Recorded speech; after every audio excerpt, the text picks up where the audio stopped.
जवळपास महिनाभर भाजपचे प्रदेशाध्यक्ष रवींद्र चव्हाण हे शिंदेंच्या शिवसेनेसाठी विलन ठरले होते।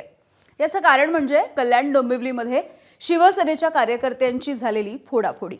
मात्र रवींद्र चव्हाण यांची आजची पत्रकार परिषद झाल्याच्या नंतर काही क्षण शिवसेनेच्या नेत्यांना देखील विश्वास बसला नसेल। याचं कारण म्हणजे रवींद्र चव्हाण हे आता झालं गेलं विसरून पुन्हा एकदा एकत्र नांदण्याविषयी बोलू लागलेले आहेत।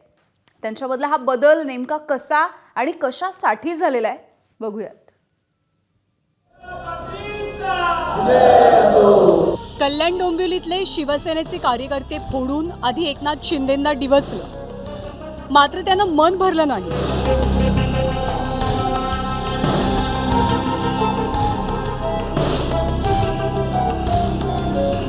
मग दिल्लीत अमित शहांकडे तक्रार करणाऱ्या एकनाथ शिंदेंना पुन्हा नवा धक्का दिला आणि तोही कल्याण डोंबिवलीमध्येच। नरेंद्र मोदी साहेब तुम आगे बढ़ो, हम तुम्हारे साथ हैं। राम कदम, रामजी कदम। शिंदेंचे विश्वासू समजल्या जाणाऱ्या आणखी काही जणांच्या खांद्यावर भाजपचा झेंडा देण्यात आला।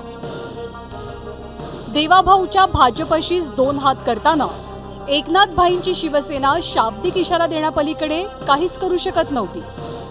रवींद्र चव्हाण त्यांच्या मर्जीने वागतात, मग परिणाम आहे की ते ॲक्शनला रिॲक्शन ही होणार आहे। कोणी कितीही इकडनं तिकडे उड्या मारल्या तरी एकनाथ शिंदे साहेबांना आणि आम्ही शिवसेनेला काही फरक पडणार नाही। या सर्व महापालिकांवर शिवसेनेचा भगवा फडकल्याशिवाय राहणार नाही। अखेर घायाळ झालेल्या भाजपनं शिवसेनेला मलम लावायला सुरुवात केली आहे। झालं तेवढं बस झालं, आता विषय वाढवू नये अशी भाषा चक्क भाजपचे प्रदेशाध्यक्ष रवींद्र चव्हाणांच्या तोंडून ऐकल्यावर शिवसेनेच्या प्रत्येक नेत्यानं स्वतःला एकदा चिमटा काढून पाहिला असेल। 2 दिवसा अगोदर आदरणीय एकनाथराव शिंदेजी उपमुख्यमंत्री आमचे महायुतीतले नेते आहेत, त्यांच्याशी चर्चा झाली आणि त्यांनी या संदर्भामध्ये विषय जे आहेत ते विषय आपण अधिक वाढवू नयेत असं ज्यावेळेला सांगितलं त्यावेळेला मी त्यांना म्हटलं की आपण काय करावं ते लवकरच आम्ही सर्वजण देवेंद्रजी मी आणि ते आम्ही सर्वजण बसणार आहोत। त्यामुळे त्यांनी असं मला सांगितलं की जे घडलं आहे त्यापैकी काही गोष्टींवरती आपण पडदा टाकला पाहिजे। शिवसेना आणि भाजपनं एकमेकांचे कार्यकर्ते आणि पदाधिकारी घ्यायचे नाहीत असा अलिखित करार झाला होता। मात्र भाजपने या कराराचा भंग का केला? स्वतः भाजपा प्रदेशाध्यक्षांकडूनच याचं उत्तर ऐकूया। कल्याण डोंबिवली आणि हा सगळा जो भाग आहे जरा एकदम अतिशय संवेदनशील आहे, त्यामुळे त्या संवेदनशील भागामध्ये काही प्रवेश हे शिवसेनेकडून काही प्रवेश घेण्यात आले, त्यामुळे मग त्या दृष्टिकोनातून भारतीय जनता पार्टीने सुद्धा काही प्रवेश त्या संदर्भात घेतले। रवींद्र चव्हाणांपाठोपाठ महसूल मंत्री चंद्रशेखर बावनकुळेंनी सुद्धा मतभेद मिटवण्याची भाषा केली आहे। सिंधुदुर्गातही भाजप आणि शिवसेनेमधला संघर्ष टिपेला पोहोचलेला। स्टिंग ऑपरेशन करत रवींद्र चव्हाणांच्या नावानं ढोल बडवणाऱ्या निलेश राणेंनी सुद्धा आता सामंजस्याची सनई वाजवायला सुरुवात केली आहे। कुटुंबामध्ये काम करत असताना मतभेद हे असतातच, पण आमच्यामध्ये मनभेद नाही। काही ठिकाणी अशी परिस्थिती आहे की एकामेकाच्या तोंडाकडे पाहिलं तरी मारपीट करतात। आम्ही तसे नाही, मतभेद झाले तर 5 मिनिटात बोलून ते मतभेद दूर करतो। मनभेदाला थारा नाही, मतभेद दूर करता येतात। चव्हाण साहेबांना काय करायचं हा सर्वस्वी त्यांचा अधिकार आहे। ते पक्षाचे नेते आहेत, मी त्यांना मानतो, मी त्यांचा आदर करतो।